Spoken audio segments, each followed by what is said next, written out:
नमस्कार, स्वागत है एक नई वीडियो में। ब्रेकआउट के करीब एक स्टॉक है बजाज फिनसर्व। बजाज हाउसिंग के आईपीओ के लिस्ट होने के बाद से इसमें मूवमेंट आया है सडनली। तो बजाज फिनसर्व क्या करता है, मोस्टली एक kind of holding type company है। काइंड ऑफ कह रहा हूँ क्योंकि बजाज फिनसर्व की भी होल्डिंग कंपनी है। General insurance, life insurance, retail financing, investment, यहाँ से इसका अर्निंग आता है। अगर आपको नहीं पता तो अगर आप इनके कोई भी आप उठा लो इनकी इन्वेस्टर प्रेजेंटेशन, वहाँ पे जाइए, देखिए।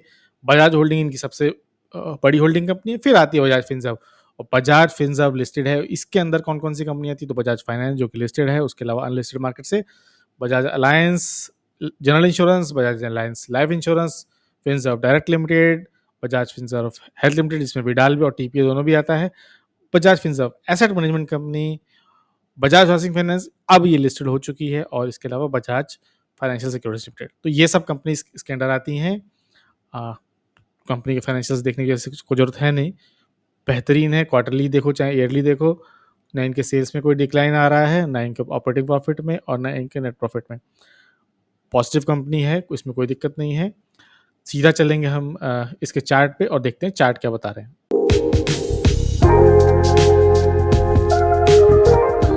तो आप देखिए, अगस्त के बाद से इसमें जो मूवमेंट आया था काफ़ी शार्प है।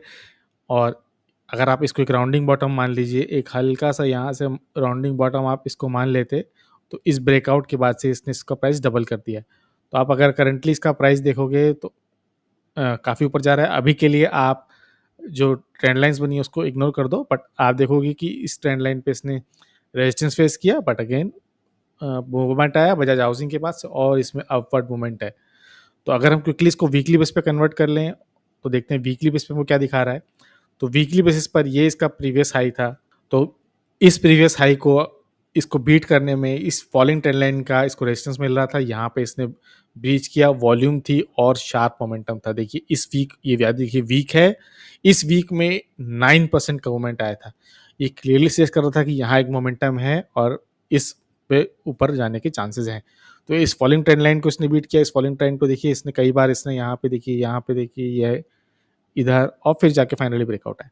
तो कई बार इसने इसको ब्रेकआउट करने की कोशिश की, फाइनली ब्रेकआउट मिला। अगर आप मूविंग एवरेज भी देखोगे, चाहे 50 वीकली देखोगे तो उसके आसपास ही था। और 100 देखोगे तो और बिल्कुल 100 वीकली का ही सपोर्ट लेके फिर ये लास्ट में ऊपर गया।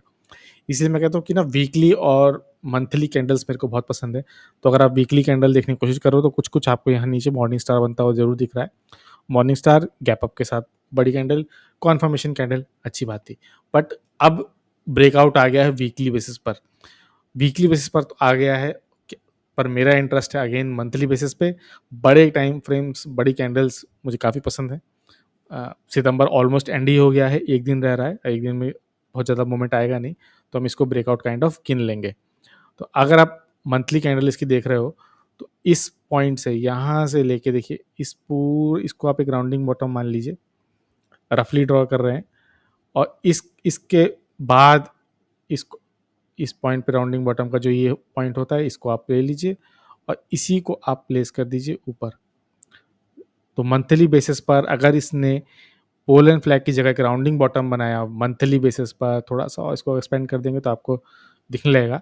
तो इस राउंडिंग बॉटम को अगर ये मीट करता है, सक्सेसफुल होता है, तो कहाँ पर आएगा? 2547। अभी 2010 पर है, तो 500 पॉइंट, 600 पॉइंट का मूवमेंट है, आ सकता है। जिस तरह से बजाज में इंटरेस्ट बन रहा है, बजाज ऑटो में भी इंटरेस्ट बन रहा है, फाइनेंस, फिनसर्व, हाउसिंग, सब इंटरेस्ट की बात है। किस तरह से होता है आपको जरूर देखना है। याद रखिए, एक्विटीज़, फाइनेंशियल सेगमेंट्स के जो ये इंस्ट्रूमेंट्स होते हैं, ये बहुत ही रिस्की होते हैं। मेरे किसी कहने पर नहीं लेना, आपको अपनी एनालिसिस जरूर करनी है। आप अलग अलग पॉइंट पे जाके अलग अलग वीकली मूविंग एवरेज और डेली मूविंग एवरेज जरूर देखिएगा कि कहाँ से सपोर्ट है। तो देखिए यहीं से सपोर्ट लेके आ रहा है, ये मंथली बेसिस पर। तो ये 50 मंथली मूविंग एवरेज है, सपोर्ट आ रहा है, और देखिए यहीं से एक ब्रेकआउट दिख रहा है। तो अगर इस ब्रेकआउट को फॉलो किया तो हमको पता है टारगेट कहाँ आ रहा है। और अगर अगेन मैं इसको वीकली बेस पे कन्वर्ट करूंगा ना, तो वीकली बेस पे आप ये जो बड़े बड़े ग्रीन वॉल्यूम बार्स देख रहे हो, आप फ्री टाइम में अपनी होम प्रैक्टिस में इसको देखना कि लास्ट टाइम ऐसे ग्रीन वॉल्यूम्स, बड़े बड़े ग्रीन बार्स कब देखने को मिले थे। तो आप देखोगे कि जब यहाँ पर इसने ब्रेकआउट दिया था तो बड़े बड़े ग्रीन बार्स हमको देखने को मिले थे, और उसके बाद कहाँ मोमेंट आया था वो आप खुद देखिए बैठ के। तो एक पॉजिटिव मूवमेंट आने के चांसेस है बजाज फिनसर्व में वीकली नहीं मंथली बेसिस पर। तो आपको अपनी एनालिसिस करनी है, देखनी है। मेरे पास पहले से बजाज फिनसर्व में बहुत ही छोटी क्वालिटी में है, तो डबल भी हो जाएगा तो उससे भी आप कुछ नहीं कर पाओगे, बट स्टिल बताना ज़रूरी है। सोच समझ के एनालिसिस करिए, इन्वेस्ट करिए, अगर करना है तो। नहीं तो बेस्ट है कि किसी फाइनेंशियल कंसल्टिंग एडवाइज़र से मिलिए। वीडियो अच्छा लगा तो लाइक, शेयर, सब्सक्राइब।